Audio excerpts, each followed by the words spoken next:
okay? And we need to protect that joint. I figured why not bring one of the leading authorities in rub rail, that's what you use for that, on the set, and he's right over here. This is Mike Kushner, one of the owners of Taco Marine. Hello, my friend. How you doing, John? I'm doing so good. To see you. And I know that you make a lot of different rub rail at Taco. Can we start off with flexible rub rail, and can you show everybody and where you might use that in a replacement? Sure.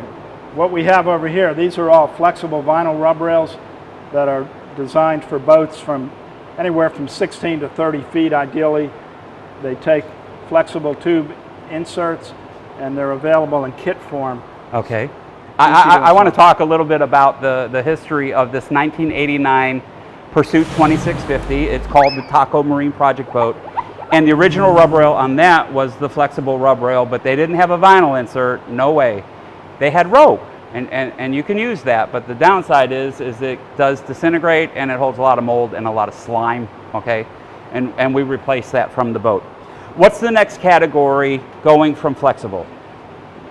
These right here are semi-rigid rub rails, which are very popular on boats from 20 to 30 feet. And semi-rigid is something that has the characteristics of rigid rub rail, but it's actually easier to form. It'll take a bend. Could you show everybody on a larger piece? Could you show everybody how you can kind of form it around curves? Sure. And all that? This is semi-rigid right here, and just with a little bit of hey, Hercules, what in the world? How are you bending this is a stainless steel insert. How are you bending that?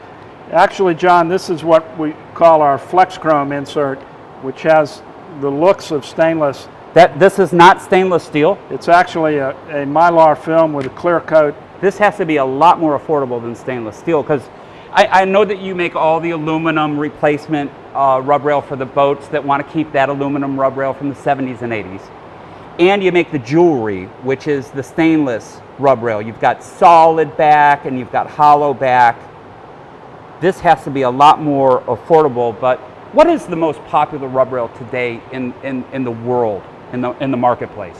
Actually, 3/4 hollow back stainless by far. Okay, what have your engineers come up with special that we're going to be putting onto the Pursuit today? Because guys, this is going to blow you away.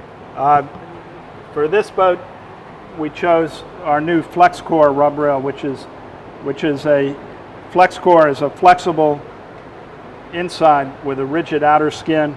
It takes a 3/4 hollow stainless. Now, guys, rigid rub rail is traditionally for the big, heavy boats.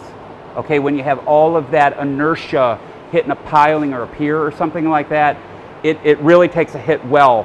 All right, and you're kind of giving us the advantage of both. But you've won an innovation award for the Nav Lights. Tell us about these lights, and why might you want a navigation light in your rub rail versus an up on your deck? John, this is something that has become very popular with a lot of the boats between 20 and 30 feet today, where getting the nav light off the deck and incorporating it into the rub rail. So there's no toe stubbers. There's no monofilament fishing line getting caught into the light. And Mike, I know that you have a guide. This is a rub rail replacement guide. It's free online. And what's so special about this, guys, is when you're kind of browsing through it, you will actually see the various boat manufacturers, the model boats, and what rub rail profile you need to use to replace it, because this is kind of a consumable. You can make your boat look new again without having to buy a new boat. You can just get some new rub rail and really make it attractive. Hi, I'm Bert Dell, the project director out here at ShipShape TV. I'm here with Michael Hankins from Taco. Michael, good to see you. Hey Bert, good to see you. We're going to be putting a rub rail on our project boat here. So where do we start? Well, first thing we're going to do is we're going to uncoil the flex material that we have. We have a rub rail called FlexCore. Allows you to really work it very easily around radiuses. Okay, so we need to start drilling some holes, or where do we start? Once we get the coil out, we're going to lay the coil up on the deck. We'll start at the front. We'll tack a section so that we can start to pull some tension back against the rub rail as we're working our way back towards the back of the boat on each side. Can two guys do this job?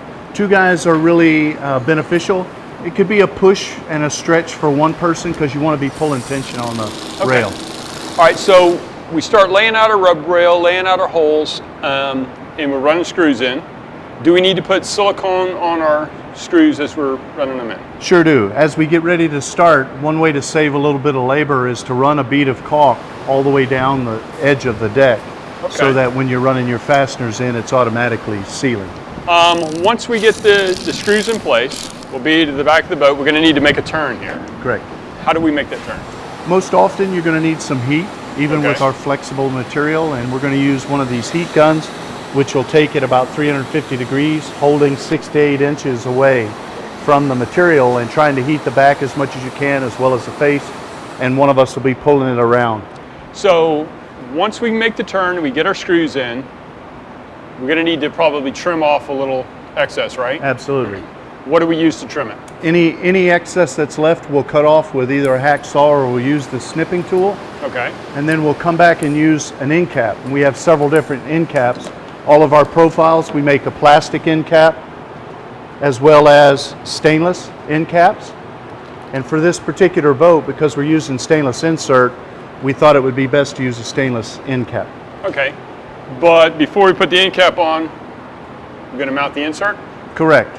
When you get ready to mount the 3/4 insert, another trick is also to run a bead of caulk down the center of the rub rail. Okay. That way, as we're going around the boat installing the stainless insert, every time that we run a screw through into the rub rail, it'll be sealed with the caulk.